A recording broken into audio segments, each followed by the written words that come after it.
Você já ouviu falar sobre a regra das 10.000 horas? É sobre isso que eu vou falar no vídeo de hoje e a relação disso com medicina. Final de semana passado foi aniversário do meu tio, ele estava fazendo 80 anos e eu lembrei de uma história que eu tive com ele. Quando eu tinha uns 9, 10 anos, eu entrava no carro dele e ele já colocava uma fita dos Beatles. Meu tio é o maior fã de Beatles que eu conheço, ele por anos só ouvia Beatles. E quando eu tinha lá uns 9, 10 anos, eu achava que a melhor banda de rock era Guns N' Roses. E eu tinha essa discussão com ele, ele falava que não, que eram Beatles. Bom, passado o tempo, meu tio estava certo, realmente é indiscutível que Beatles é melhor que Guns. Mas isso me lembrou de um livro que eu li, do Malcolm Gladwell, chamado Outliers, em que ele analisa pessoas que realmente se excederam, assim, pessoas que se tornaram líderes naquele segmento em que elas atuam. E um dos exemplos são os Beatles. E ele fala um dos motivos pelo qual os Beatles se tornaram o que se tornaram. E ele fala sobre as 10.000 horas de prática deliberada, ou seja, aquela prática focada em tentar melhorar os resultados. O que aconteceu com os Beatles e aonde que eles ganharam toda essa prática? Os Beatles eram uma banda jovem que tocava em Liverpool, eles eram de Liverpool, eles tocavam ali por 1 hora cada noite, ou seja, eles tocavam só as melhores músicas e tocavam por aquele segmento de 1 hora.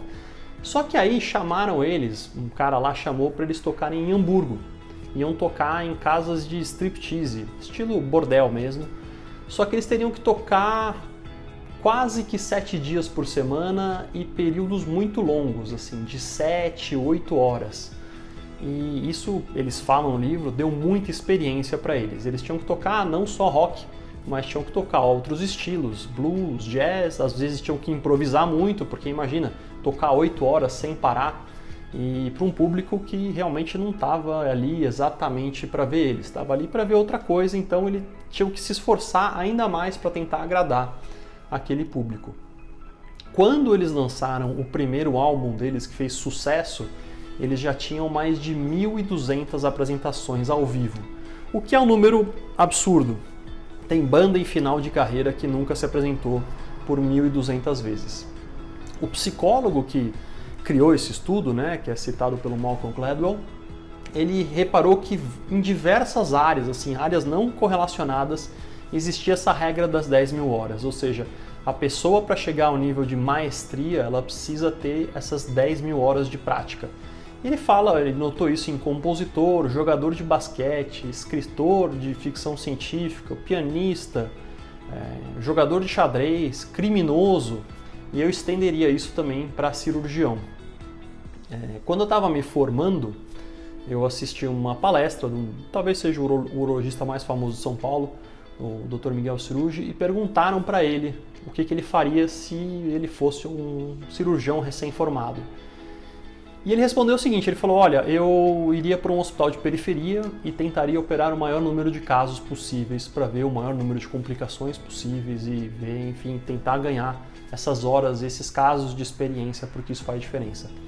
Eu segui esse conselho, eu recém-formado fui trabalhar num hospital de convênio, lá, um convênio mais inferior, na periferia. Fiquei 9 anos lá, realmente eu era o cirurgião plástico que tinha que resolver tudo ali, então isso me deu uma boa experiência, mas chega uma hora também que deu e foi também bom ter saído de lá e poder focar mais no consultório, enfim, no hospital que eu trabalho hoje. Mas eu acho que foi super válido essa experiência. Bom, mas por que eu estou falando isso e por que eu queria trazer esse tema hoje? O que eu queria falar é o seguinte, o Instagram é uma máquina de publicidade e é uma máquina de vender. A gente vê contas muito boas de cirurgiões que são mais novos, muito bem feitas, com vídeos fantásticos, fotos de pré e pós. Eu às vezes olho umas fotos e falo, meu Deus, que resultado incrível, eu quero ir lá. Só que a única ressalva é que esse cirurgião tem 1 a 2 anos de formado. Eu acho que a cirurgia é uma área especial da medicina, porque ela envolve muito a parte manual, a parte do tato ali, de sentir, é um negócio que não é tão fácil de ser descrito num livro ou ser descrito num workshop. É uma coisa que realmente exige a prática. você aprender que o seu ponto dado daquela forma deixa aquela parte mais afundada, ou o ponto dado de outra forma deixa um outro resultado, realmente é uma coisa que vem com o tempo. E, enfim, eu ia alertar para tomar cuidado só com essas contas no Instagram, que elas, enfim, podem vender resultados, podem vender coisas que às vezes não estão muito correlacionadas com a realidade. Eu não vou aqui falar para a pessoa o que ela deve ou não fazer, eu vou falar o que eu recomendo para qualquer familiar meu quando vai procurar um cirurgião. Eu sempre recomendo que procure um cirurgião que tenha pelo menos alguns bons anos de prática, porque eu acho que isso sim faz a diferença. E quando você estiver passando num cirurgião, eu acho que não é vergonha nenhuma você perguntar para ele mais ou menos quantos casos ele operou, se ele costuma operar aquilo. E, enfim, acho que não é um problema e acho que é o seu direito, porque realmente eu acho que faz diferença esse tempo de prática em cirurgia. Bom, se você gostou desse vídeo, encaminha para alguém, e se você não leu os livros do Malcolm Gladwell, eu recomendo fortemente. Eu já li o Davi e Golias, já li o Tipping Point, o Blink, e eu li esse Outliers. Todos são muito bons. Se você tiver interesse, dá uma procurada que vale a pena. Até o próximo vídeo, pessoal. Tchau!